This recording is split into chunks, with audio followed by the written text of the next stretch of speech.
नमस्कार मित्रों, प्रभा मंथन में मैं अमान बहादुर सिंह आज फिर एक वीडियो लेकर के उपस्थित हूँ। इस वीडियो में सर्वोच्च न्यायालय द्वारा राहुल गांधी के अवमानना पे जो बातें कही गई उसी के संदर्भ में मैं आपके समक्ष उपस्थित हूँ। दो तीन चीज़ें इसमें हैं, जैसे कि राहुल के तरफ की जो वकील थे अभिषेक मनु, उनका क्या कहना था, उनकी क्या दलील थी, उसके बाद न्यायालय का अपना निर्णय क्या था और फिर आगे निर्णय किया होगा और इसका राजनीति पर क्या असर पड़ेगा। यही तीन चार बिंदु हैं जिस पर हम आपके समक्ष बातें अपने रखूँगा। दलील ये दी गई कि 162 साल के इतिहास में ऐसा कोई भी अवमानना का केस नहीं आया, निर्णय सुनाया गया जिसमें कि अधिकतम 2 साल की सज़ा सुनाई गई हो। लिहाजा इस केस में भी उनको राहुल गांधी को सज़ा नहीं मिलनी चाहिए। दूसरी दलील दी गई कि जिस मोदी को चोर कहा गया या सारे मोदी को जो चोर कहे राहुल गांधी, तो उस व्यक्ति ने जो ये मुकदमा किया है इनके अवमानना का, वो खुद भी उसकी टाइटल मोदी नहीं है, लिहाजा ये पक्ष नहीं हो सकता है। ये दो दलीलें मुख्य रूप से थी।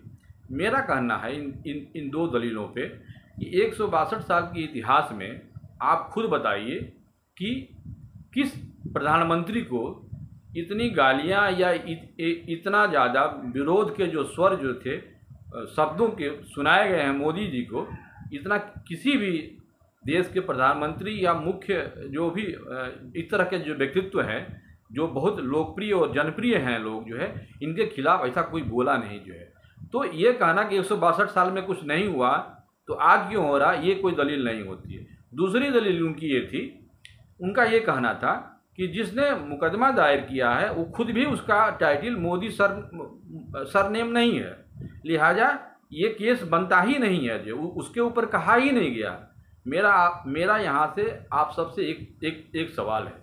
देखिए, व्यक्ति एक अलग बात होती है, लेकिन व्यक्ति का जो किसी समाज से किसी संस्था से किसी राष्ट्र के साथ जब जुड़ता है तो उसके लिए व्यक्ति जो है वो समाज बड़ा हो जाता है, उससे जो है समाज से बड़ा जो है वो राष्ट्र बड़ा हो जाता है। तो इस तरह से ये कहना कि हमें नहीं कहा गया, मोदी जी को नहीं सरनेम नहीं इसलिए नहीं कहा, इसलिए उनका ये केस नहीं बनता है। मैं आपके सामने एक एग्जाम्पल रखता हूँ। हमें मान लीजिए हमें कोई अपशब्द का गाली मान लीजिए कि दे दिया, हो सकता है कि हमारे व्यवहार में ऐसी नहीं है कि मैं उसको प्रत्युत्तर दूँ जो है, हो सकता है कि मैं चुप लगा जाऊँ, मैं ये सोच लूँगा कि जाने दीजिए, कोई है मुझे कोई गाली दिया, हमें क्या फ़र्क पड़ता है, गाली दे चला गया, हम स्वीकार, हम उसको अपने अंदर स्वीकार ही नहीं करते हैं। अब यहाँ दूसरा केस मैं बता रहा हूँ, ये मैं अपनी भावना व्यक्त कर दिया, लेकिन अगर इसी के जगह हमारे कोई पिता को किसी माता को या हमारे किसी पूर्वज को कोई गाली दे अगर, तो क्या मैं उस पर भी चुप रहूँगा? आप ज़रा सोचिए। ठीक वैसे ही आप किसी रमेश को गाली दे दीजिए, किसी रमेश सिंह को गाली दे दीजिए, किसी रमेश यादव को गाली दे दीजिए, किसी रमेश मिश्रा को गाली दे दीजिए, ये उतना महत्व का नहीं है। लेकिन अगर आप किसी यादव समाज को गाली दे दें, आप पूरे ब्राह्मण समाज को गाली दे दें, आप पूरे क्षत्रिय समाज को गाली दे दें, तो ये इससे बड़ा जो व्यक्ति का अपमान था उससे ये बड़ा होता है। राष्ट्रपिता को हम कह दें कि राष्ट्रपिता को अगर हम कुछ अपशब्द कह दें और हमें कोई कह दे जो है, इन दोनों में बड़ा फ़र्क है। इसलिए ये कहना कि उसका मोदी टाइटल नहीं है इसलिए वो मुकदमा नहीं कर सकता है, यह दलील अपने आप में ही बहुत बचकाना है। जो भी जिससे भी उसकी अस्मिता जुड़ी हुई है, अगर उस मोदी से अस्मिता जुड़ी हुई है, जैसे मैं अगर सपोज कर दें कि राष्ट्रपिता महात्मा गांधी है, उससे मेरी अस्मिता जुड़ी हुई है और महात्मा गांधी को कोई गाली दे दे, कोई अपमानित कर दे, तो क्या हम चुप बैठेंगे? क्या हम उसके खिलाफ आवाज़ नहीं उठाएंगे? हम मुकदमा नहीं करेंगे? तो बिल्कुल ये दलील जो है वो ये चाहे वो कोई भी हो, कांग्रेस का समर्थक हो चाहे राहुल का समर्थक हो, ये दलील नहीं दी जा सकती कि उस अमुक व्यक्ति को नहीं किया गया इसलिए वो क्यों गया। जा सकता है, जिससे भी उसकी आत्मा को कष्ट होगा, उसको अपमानित महसूस करेगा, वह निश्चित रूप से वो मुकदमा करेगा। तो इसलिए ये दलील भी वो उनकी उतनी फिट नहीं बैठती है। अब हम आते हैं कि आखिर में कोर्ट न्यायालय ने ये जो निर्णय दिया है, जो गुजरात के दोनों जो निचली अदालतें, एक सूरत की अदालत थी, तो वो जो निर्णय दिए तो उसके ठीक जो है ये उलट निर्णय इनका सजा पर रोक लगाने का। देखिए ये कोई फैसला नहीं है, ये निर्णय नहीं है, सजा पर 2 साल की जो अधिकतम सजा उस पर रोक लगाई है। इसमें इसके पीछे देखिए एक लॉजिक ये है, और हमें लग रहा है कि ये होना भी चाहिए। राजनीति में देखिए कोई भी मंच पर चढ़ करके कभी कोई बहुत उल्टा आदमी बोल भी जाता है, वो ये भले ही उसके अंदर ये भावना न हो किसी को आहत करने के लिए, लेकिन कभी कभी निकल जाता है। और मंच पर जब नेता चलता है ना, तो वो जो जनता है उसको सुनने वाली है, उसको क्या अच्छा लगेगा उसको भी ध्यान में रखे, कभी कभी इस तरह की बातें वो बोल जाता है। अब सवाल ये है कि अगर ये सजा पर रोक नहीं लगती, मान लीजिए जो है, तो राहुल गांधी का सदस्यता तो जाती ही जाती, आगे 8 साल के लिए वो किसी तरह का चुनाव नहीं लड़ते। यह जो एक तरह का दंड उनको मिलता जो है 8 साल की राजनीति से अलग रहने का, राजनीति से अलग तो नहीं लेकिन चुनाव लड़ने की प्रक्रिया जो है, तो लोकतंत्र में चुनाव लड़ने किसी को अगर खारिज कर दिया जाए इतने लंबे समय तक, वो भी एक महत्वपूर्ण किसी पार्टी के नेता के लिए, ये कुछ ज़्यादा जो है ये दंडात्मक प्रक्रिया हो जाती है जो है। इसलिए इसी को बैकग्राउंड में रखते हुए न्यायालय ने ये निर्णय किया कि इस सजा पर हम रोक लगाते हैं।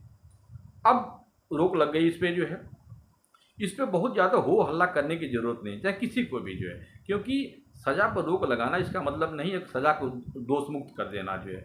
आगे भी मुकदमा चलेगा और इस पर कोर्ट जो है कुछ न कुछ सज़ा सुनाएगी। अब इसमें ये है कि न्यायालय ने जब सारी बातें देखी, उन्होंने राहुल गांधी के आचरण को अच्छा नहीं माना है, एकदम क्लियर है जो है। और वो अपने निर्णय में उसने कहा भी है कि इस तरह की अपेक्षा जो है कम से कम ऐसे बड़े पार्टी के लीडर से हम नहीं कर सकते हैं, जो एक जनता का जो नेतृत्व करता है, अगर वही इस तरह के विचार और आचरण रखेगा तो ये एक संदेश समाज में गलत जाएगा, ऐसा नहीं करना चाहिए। तो कुल मिला जुला के ये है कि जो सज़ा को इन्होंने जिस पे रोक लगाई है, उसके पीछे का ये गंतव्य उनके आचरण को उन्होंने अच्छा नहीं माना है। तो मेरा मानना है कि आगे जो सुनवाई होगी और जो उस पर जो निर्णय आएगा, वो निश्चित रूप से एक तरह का फिर जो है राहुल गांधी को कटघरे में खड़ा जरूर कोर्ट करेगी, और वहाँ भी फिर वही बात आएगी, माफ़ी मांग करके और इससे जो है पिंड छुड़ाने के जो है। और राहुल गांधी चूँकि पहले भी कह चुके हम माफ़ी नहीं मांगेंगे, लिहाजा वहाँ भी माफ़ी न मांगने की जिद करेंगे, तो निश्चित रूप से न्यायालय इनके विरुद्ध एक दंडात्मक भले ही न हो लेकिन सुधारात्मक जो है वो दंड प्रक्रिया जरूर अपनाएगी। हो सकता है कि वो कुछ पेनाल्टी के रूप में कर दे, या फिर कुछ इस तरह के इनको लिखित रूप में ये कहे कि आप इस तरह के आप आगे आचरण नहीं करेंगे और उस पर हम ये आपको सजा मुक्त करते हैं, कुछ इस तरह के मैंने जरूर निश्चित रूप से होना चाहिए। लेकिन ये कहिए कि इनके खिलाफ निर्णय नहीं आएगा, ये संभव ही नहीं है, क्योंकि दोनों जो न्यायालय की जो दलीलें थी और जिस आधार पर उन्होंने ये मुकदमा सुनाया है, ये सुप्रीम कोर्ट ने भी उसको अपील किया हुआ है। हाँ, ये जरूर है कि उनके जो निर्णय आए हैं उस सज़ा पर जो रोक जरूर लगाई है। अब इसमें आगे क्या होगा जो है मैंने बता दिया, कोर्ट में आगे क्या होगा। अब इसका राजनीतिक प्रभाव क्या पड़ेगा। देखिए, अगर मान लीजिए कि अगर ये जो गुजरात के न्यायालय ने जो सज़ा 2 साल की अधिकतम की थी, इनकी सज़ा समाप्त हो गई थी, और अगर ये मान लीजिए कि सज़ा बरकरार रहती और जेल भी हो जाती 2 साल की जो है, तो इससे राहुल गांधी की प्रति संवेदना कह लीजिए, उनके प्रति भावना कर दीजिए, एक इमोशनल जो कार्ड था उनके प्रति जो है लोगों का जो भावना है वो ज़्यादा बढ़ती जो है, और हमें लगता है कांग्रेस को ये ज़्यादा फ़ायदे करता है। अब इसके ठीक उलट स्थिति हो गई है। अब जो है अब राहुल गांधी के आ जाने से जो ये एकता बना हुआ है, इंडिया में जो है, इसमें भी जो है वो अगर कांग्रेस लीड करेगी जो है, और इसमें बाकी जो दल हैं थोड़ा सा अपने को वो असहज महसूस करेंगे। राहुल नहीं रहते तो हो सकता है कि सारे के सारे लोग जो है फ्रंट पे आ करके और अपनी बात रखते, और लड़ाई जो अच्छे से मजबूती से लड़ते।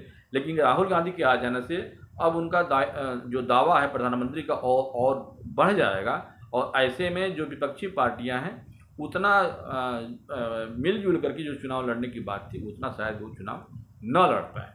तो राहुल के सजा हो जाने से और न हो जाने से राजनीति पर ये असर है कि अब स्थिति ये हो जाएगी कि चुनाव जैसे कि हमेशा राहुल को ही प्रधानमंत्री मोदी और भारतीय जनता पार्टी केंद्र में रख करके चुनाव की अपनी शुरुआत करती है, बाकी लोगों का उतना नाम नहीं लेती है। तो फिर जो है वो 2024 वाला चुनाव भी इसी तरह का कुछ होगा, और कांग्रेस और भारतीय जनता पार्टी में फिर से वही लड़ाई, वही 25 चेहरे, वैसे ही सब कुछ रहेगा, और विपक्ष जो है एक बार फिर यहाँ पे जो है थोड़ा सा ठंडा हमें दिखाई देता हुआ लगता है।